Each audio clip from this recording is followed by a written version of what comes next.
신약성경 142쪽입니다.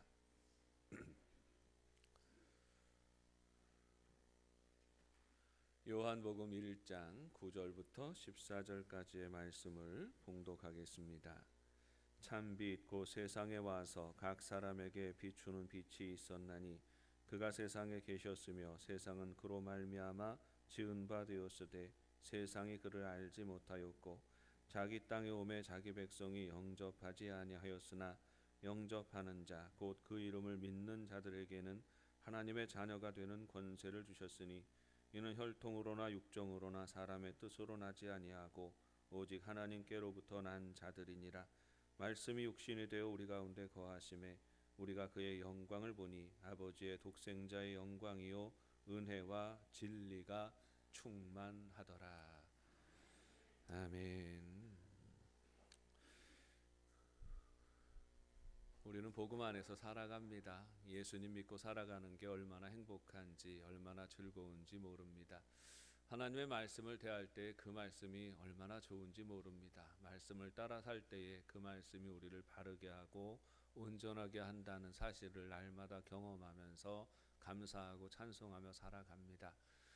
그런데 믿음이 없는 이들에게 예수님을 전하면 그 예수님이 공허합니다. 허무맹랑한 소리처럼 들리는 거지요.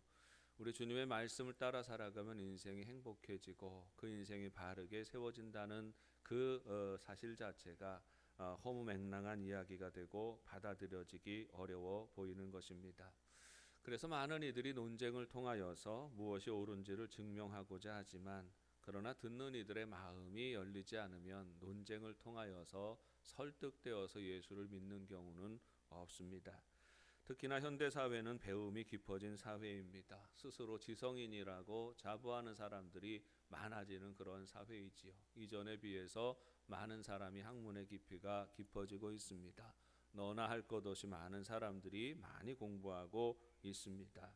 그런데 이 지성인이라고 말하는 사람들일수록 특히 종교에 대하여서 반감이 많습니다. 특히나 우리 기독교회는 오직 예수님만 우리 인간을 구원하시는 분이십니다 라는 배타적인 구원관을 가지고 있습니다. 그러니까 왜 똑같은 사람들 안에 예수 믿는 사람들만 구원받아야 하느냐라고 반문하며 기독교를 싫어하는 이들이 많아지는 것입니다.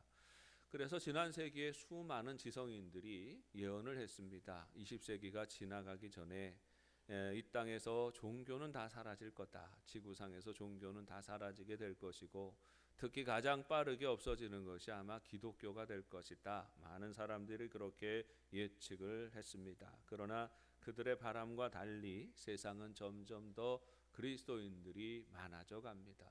예수 믿는 사람들이 더하여져 갑니다. 더 많은 사람들이 예수를 주로 영접하고 하나님의 백성이 되어 갑니다.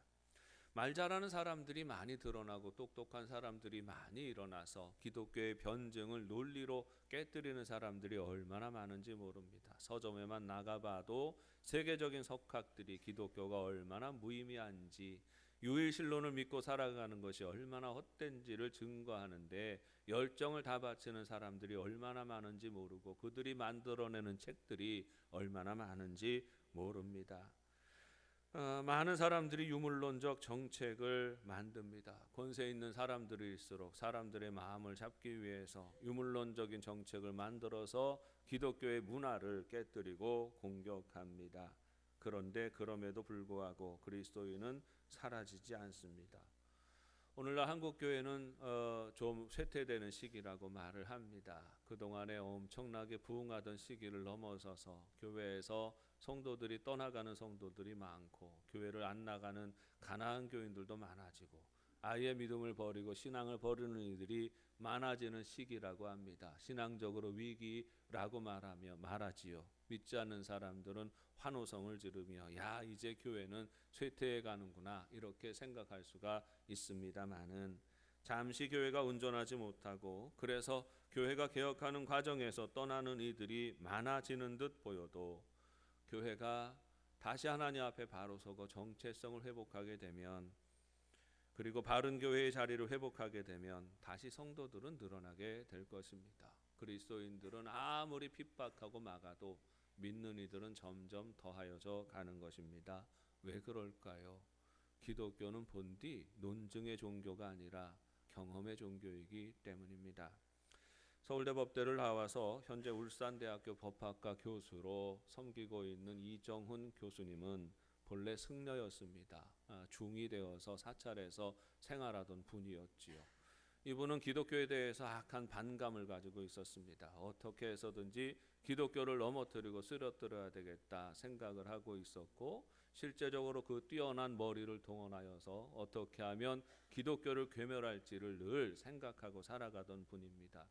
이분이 주도적으로 만든 기관이 종교자유정책연구원이라는 기관이 있습니다. 종자연이라는 기관을 통하여서 여러 가지 다양한 방법으로 우리 한국 사회에서 기독교 세력들을 깨뜨리기 위해서 최선을 다했습니다. 어떻게 언론을 통제하고 장악할 수 있을까?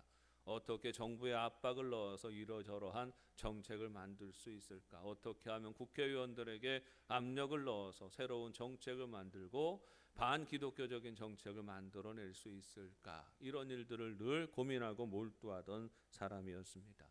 이분의 사명은 교회를 깨뜨리는 데 있었지요. 교회를 무너뜨리는 데 있었습니다. 그래서 승려의 신분으로서 성경도 열심히 읽었다는 거예요. 열심히 성경도 읽고 신학 공부도 열심히 했습니다. CTS를 통해서 설교도 열심히 들었다는 거예요. 어떻게 하든지 흠을 잡아서 기독교를 깨뜨리고 무너뜨리기 위해서였습니다. 그런데 그렇게 생활하는데 어느 날 이상 증세가 나타나기 시작하더라는 거예요. 늘 절에서 어려서부터 생활했기 때문에 절이 익숙하고 사찰에서 생활하는 게 그렇게 편안했는데 어느 순간부터 절에만 가면 두통이 시작되는데 이 두통을 치료할 수가 없더라는 거예요. 희한하게 이 두통이 사찰에만 가면 심해지고 사찰에서 멀어지면 조금 덜해지는 이런 증상을 반복하게 됩니다. 왜 이럴까 고민하면서도 그러나 그분의 사명과 본분을 잊어버리지 않았어요. 자나깨나 교회 방멸에 신경을 쓰고 애를 쓰면서 그렇게 살았다는 것이에요. 그러던 어느 날이었습니다. 여전히 CTS 방송을 아침에 듣고 있는데 그 방송을 통하여 목사님 한 분이 나와서 복음을 설명합니다. 이 복음을 설명하면서 이분이 고백하는 거예요. 주여, 나는 죄인입니다. 우리 모두는 하나님 앞에 다 죄인입니다 하는 이 복음의 기본 메시지를 선포하는데 그게 그렇게 듣기에 거슬리더라는 겁니다. 그래서 그 텔레비전 화면을 보면서 말하기를 죄인은 무슨 죄인이야? 너나 죄 많이 지었으니까 죄인이지만 나는 죄인이 아니다라고 욕을 하면서 그렇게 비난하고 손가락질하면서 욕을 하는 순간에 그 혀가 굳어버리더라는 거예요. 혀가 굳어버리고 안면이 마비가 되어서 한참을 고생을 했다는 겁니다. 그 과정을 겪으면서 이분이 깨닫게 되는 거예요. 이게 뭔가? 이 모든 과정들을 겪으면서 하나님 앞에 엎드려지게 됩니다. 주님, 내가 죄인입니다 하는 사실을 인정하게 되는 복음의 과정을 겪으면서 이분이 마비되었던 혀가 돌아오고 굳었던 근육들이 다시 회복되어지는 역사를 경험하게 되었다는 것입니다. 그래서 이분을 현대판 바울이다 이렇게 말해요. 그동안은 어떻게 해서든지 교회를 박멸하기 위해서 힘을 쓰던 사람이 지금은 예수님을 증거하며 살아가고 있습니다. 간증하고 강연하고 그렇게 다니면서 살아가고 있는 것이지요. 이분이 간증할 때마다 말합니다. 예수님에 대해서 증거할 때가 되면 눈물이 흘러요. 자동적으로 눈물이 흘러서 죄인이었던 나를 구원하신 그 예수님의 은혜를 감사하고 찬송합니다. 버림받아 마땅한 나에게도 찾아오셔서 내 마음을 만져주시고 구원하신 그 예수님을 감사하고 찬송합니다. 복음을 증거할 때마다 눈물을 쏟아가며 그 지성인이라는 사람이 그렇게 간증하는 모습을 보았습니다. 이분이 증거하지요. 이때까지 기독교를 배척했던 이유는 내가 의인이었기 때문이라는 거예요. 내가 잘났기 때문입니다. 나는 죄 지은 것이 없기 때문이에요. 나는 의로운 사람이고 의로운 사람이기에 의롭게 살아갈 수가 있는 것이고 그렇게 의롭게 살아가다 보면 이 세상도 아름답게 만들어갈 수 있다고 생각했기 때문입니다. 그래서 우리 인간을 향하여서 죄인이라고 말하는 이 기독교가 그렇게 싫었다는 것이에요. 그런데 어느 순간 복음 앞에 서게 되니 나도 모르는 사이에 내가 죄인입니다를 고백하게 되더라는 겁니다. 그런데 이상한 것은 내가 의인이다라고 주장하고 살아갈 때에는 그렇게 불안하고 그렇게 불행했는데 내가 죄인입니다를 고백하게 될 때에 그 마음에 한량없는 하나님의 은혜와 평강을 경험하게 되었다는 것입니다. 이론적으로 납득할 만한 과정을 거치는 것이 아니지요. 여러분, 사울이 바울이 되는 과정을 어떻게 이론적으로 설명할 수가 있겠습니까? 예수님을 대적하던 사람이 변하여 예수님을 믿고 고백하며 내가 의롭다라고 주장하던 사람이 내가 죄인입니다를 고백하게 되는 것을, 이것을 어떻게 이론적으로 합리적으로 설명할 수가 있겠습니까? 논리를 앞세워서 굴복한 것이 아닙니다. 찾아오시는 예수님을 만나게 되니 그 예수님 앞에 엎드릴 수밖에 없는 것이지요. 내가 죄인입니다를 고백할 수밖에 없게 되는 것입니다. 기독교 신앙의 본질은 논증이 아니라 경험입니다. 사실 다른 어떤 종교들에 비하여서 기독교는 대단히 논리가 정연합니다. 기독교 신앙을 여러분 공부하지 않아서 그렇지, 기독교 신학을 공부해 보면요, 이 신학이 얼마나 논리 정연하게 정리가 되어 있는지 모릅니다.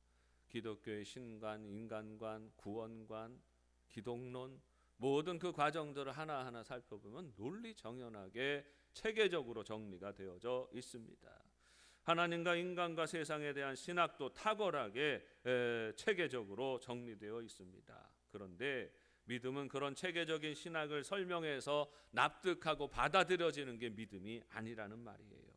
지금도 다가오시는 예수님, 인격적으로 우리 심령 가운데 다가오시는 예수님을 믿고 마음을 열고 영접하면 그 순간에 성령께서 그 마음을 어루만져 주시고 그 마음을 바꾸어 주시는 거죠.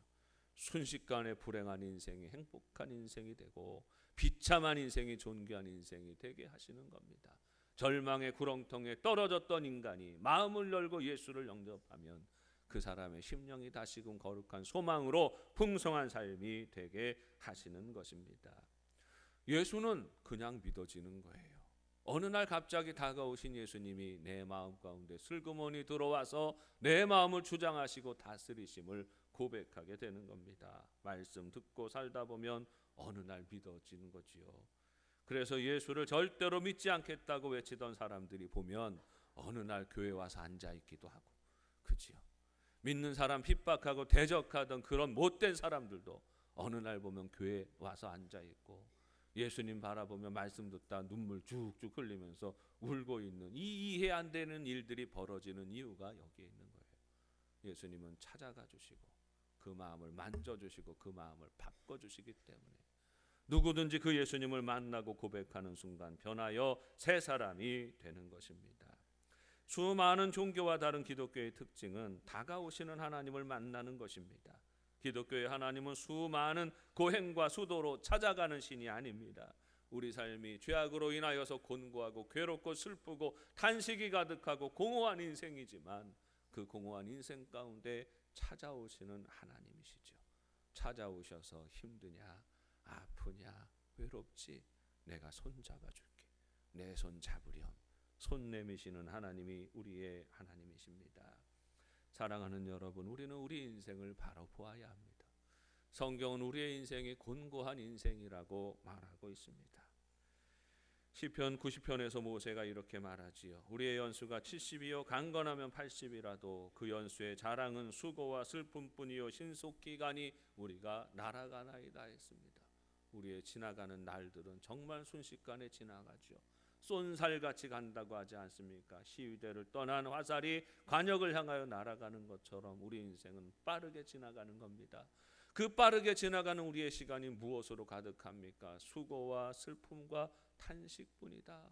모세가 증거하고 고백하는 것입니다. 세상을 살아가는 이가 그 누구이든 그 세월의 근본은 수고와 슬픔과 공허와 탄식일 뿐이에요. 잠시 즐겁고 잠시 행복하고 잠시 만족하는 듯하여 보지만 인생의 본질은 수고와 슬픔이라는 겁니다. 그렇기 때문에 인간은 하나님이 필요한 것이지요. 그 인생의 공허함 가운데 다가오셔서 그 인생을 송두리째 고쳐주시는 그 하나님의 은혜가 필요한 것이고 우리는 주님 앞으로 나아가야 하는 것입니다. 그런데 현대인들은 이런 우리 인생의 정의를 부정합니다. 왜 기독교인들은 우리 인생을 향하여서 수고와 탄식이다, 슬픔뿐이라고 우리 인생을 말하느냐? 옛날에 사람들은 못 살던 시대를 살았으니까, 전쟁도 겪고 가난하고 궁핍한 세월을 살았으니까, 그 세월을 사는 사람들은 인생에 대해서 말하기를 수고와 슬픔뿐이다라고 말하지만, 생각해봐라. 오늘 이 시대가 무슨 수고와 슬픔뿐이냐?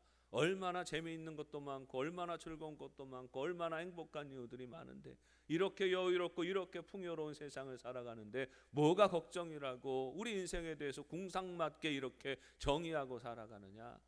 나는 인생을 그렇게 정의하는 것에 동의하지 않는다. 우리 인생은 장밋빛 인생이야. 행복한 인생이야. 노력하지 않아서 그렇지, 노력하고 열심히만 살아가면 그 땀의 열매를 아주 달콤하게 맛볼 수 있는 게 우리 인생이야. 인생에 대해서 이런 패배주의적인 생각을 버려야 해. 현대인들, 조금 똑똑하다고 하는 사람들일수록 그렇게 말하는 것이죠.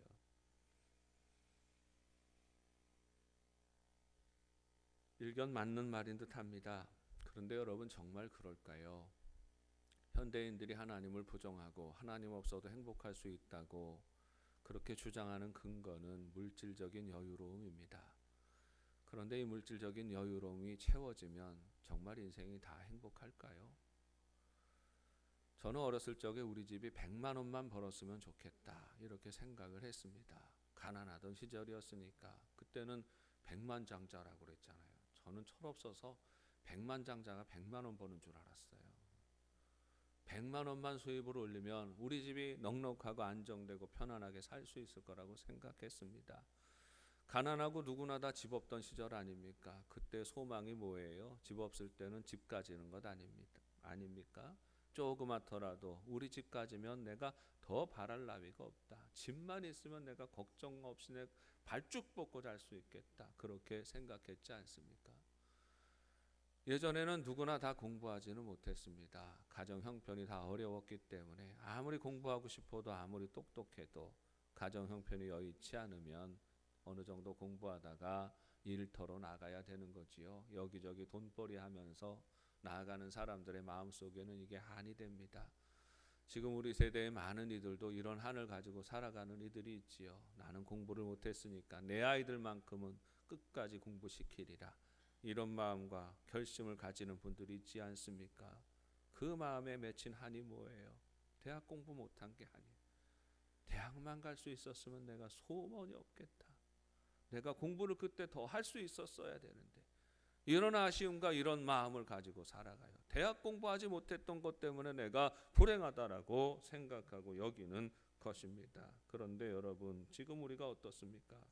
우리가 소원하고 바라보던 그 삶을 누리고 살아갑니다. 저도 100만 원 더 벌고 살아가고, 저는 집이 없지만 그래도 우리 교우들도 많은 분들이 집 가지고 살아가고, 그 집이 어떻든지 간에 다들 집도 가지고 살아가고, 누울 곳을 마련해서 살아가고, 요즘은 대학의 정원이 대학을 들어가는 아이들보다 정원 숫자가 많다고 합니다. 그러니까 누구든지 마음을 먹고 공부하려고 하면 누구나 다 대학 공부를 할 수 있는 그런 시절이지요. 누구나 다 공부할 수 있어요.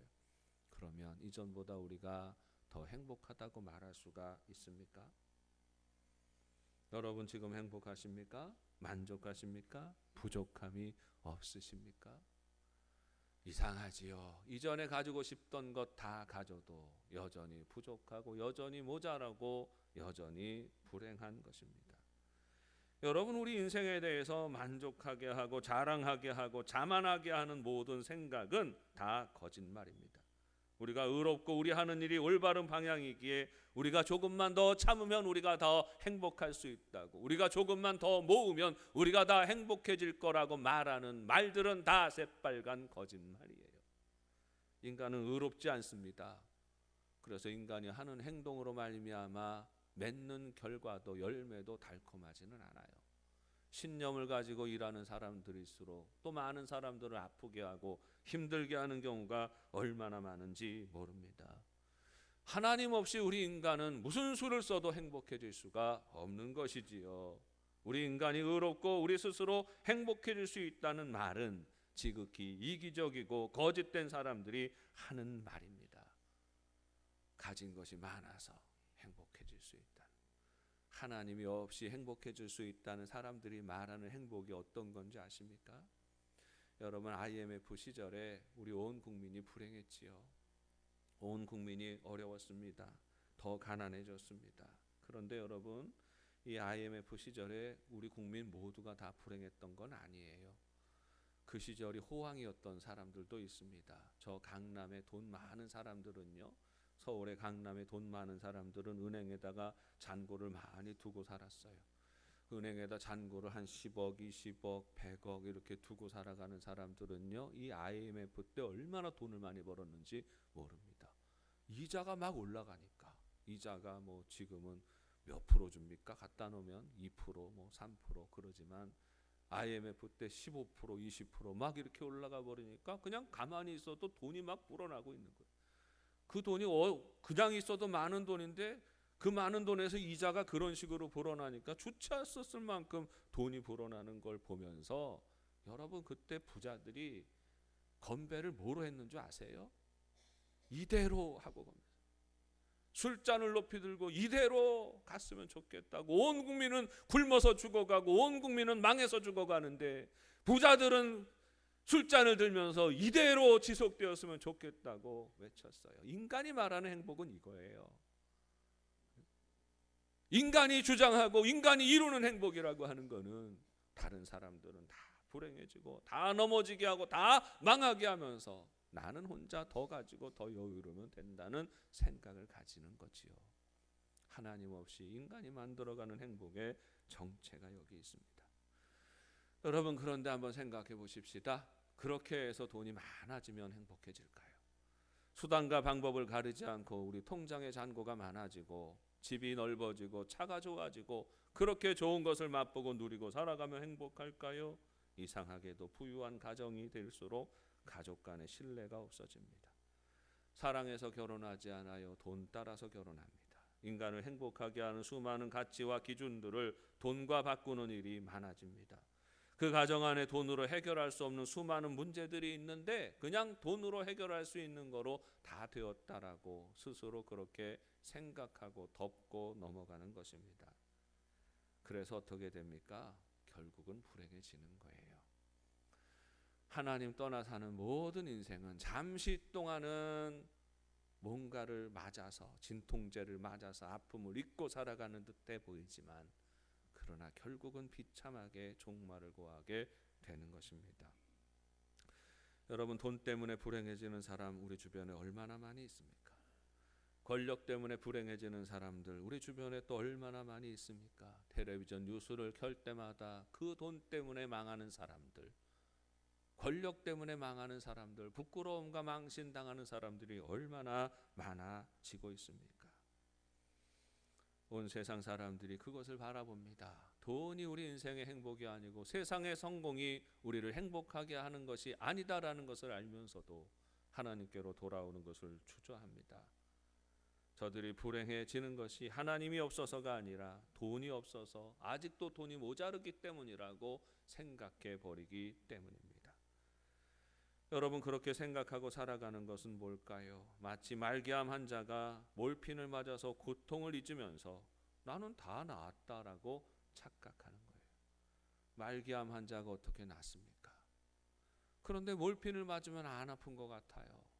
고통이 하나도 없어진 것 같아요. 그래서 난 다 나았다고, 난 다 이길 수 있다고 그렇게 착각하는 것이지요. 여러분, 사람은 본질적으로 행복해질 수 없는 존재입니다. 사람은 아무리 부유해도 행복해질 수가 없어요. 아무리 권력을 많이 가져도 행복할 수가 없습니다. 아무리 성공해도 행복할 수가 없어요. 아무리 많이 가져도 아무리 높은 지위에 올라가도 이 심령이 궁핍하기에 이 심령의 공허함에서 벗어날 수가 없는 겁니다. 그래서 부유해져도 죄지을 궁리를 또 하는 거죠. 성공해도 죄지을 궁리를 또 하는 겁니다. 어떻게 해서든 내 인생이 불행하다는 사실을 인정하지 않으려고 게임하고 도박하고 음란하고 방탕하면서 점점 더 큰 쾌락에 물들어 가는 겁니다. 잊어버리려고 그러는 거죠. 그거 하면 행복해질까 봐, 그거 하면 내가 만족하다고 여길까 봐 그 죄악된 일에 점점 더 몰두하게 되는 것입니다. 병을 이기는 사람은 의사가 처방하지 않은 진통제를 끊어야 합니다. 많은 사람들이 그저 순간순간 아픈 것을 잊어버리려고 진통제를 먹으며 자기가 아픈 것을 잊고 살아가는데, 여러분, 그렇게 해서 우리의 병을 고칠 수는 없습니다. 병을 고치려면 진통제를 끊어야 돼요. 내가 어디가 아픈지를 알아야 되지 않겠습니까? 진통제를 먹으면 내가 어디가 아픈지를 몰라요. 배가 아픈지, 머리가 아픈지, 가슴이 아픈지, 발이 아픈지 몰라요. 그런데 그 진통제를 끊어버리면 알게 됩니다. 내가 어떻게 어디가 아픈지를 알아요. 병원을 찾아야 합니다. 의사를 만나야 합니다. 내가 아픈 증상을 말해야 합니다. 내가 건강한 사람이 아니고 환자입니다 하는 사실을 인정해야 합니다. 그리고 의사의 지시를 따라 치료를 시작해야 합니다. 그래야 그 사람은 건강을 회복할 수 있고 병을 이길 수 있는 것입니다. 살다가 보면 우리 인간이 슬픕니다. 몸과 마음이 아픕니다. 하는 일이 잘 안 됩니다. 스트레스가 늘어납니다. 인간관계가 꼬입니다. 가족관계가 깨어집니다. 자식들과 원활하지 않고 부부간의 갈등이 이어지고 이웃들과 직장 동료들과 부딪히는 일들이 많아집니다. 세상 사는 일이 만만치가 않지. 어려운 일들이 거듭해서 연이어지는데 헤쳐나갈 길이 보이지 않고 날마다 낙마하고 좌절할 일들이 생기는 것입니다. 그럴 때에 세상 뭐 별거 있어? 인생이 다 그런 거지. 오늘 하루 종일 고생하고 갈등이 있어도 그냥 저녁이 되면 소주 한잔하고 잊어버리고 살아가는 거지. 인생이 뭐 별거 있어? 그렇게 살아가는 사람은 인생을 고칠 수가 없어요. 치료할 수가 없는 겁니다. 내가 겪는 아픔과 슬픔과 공허와 갈등이 왜 나의 삶에서 사라지지 않는지를 고민해야 합니다. 성경이 주는 명확한 대답은 당신이 죄인이기 때문입니다. 우리가 범죄하였기 때문이에요. 그래서 우리 인생은 누구나 다 불행한 것입니다. 불행한 환경에서 상황에서 벗어날 수가 없습니다. 불교에서는 우리 인생사를 번뇌라고 말합니다. 괴로워할 번자에 괴로워할 내자. 처음부터 끝도 괴로워하는 것이, 괴로움이 가득한 게 우리 인생이라는 거죠. 괴로움의 원인이 되는 것은 번뇌예요. 마음과 몸을 괴롭히는 욕망이나 분노 따위의 모든 망념을 이루는 말이다, 이렇게 말합니다.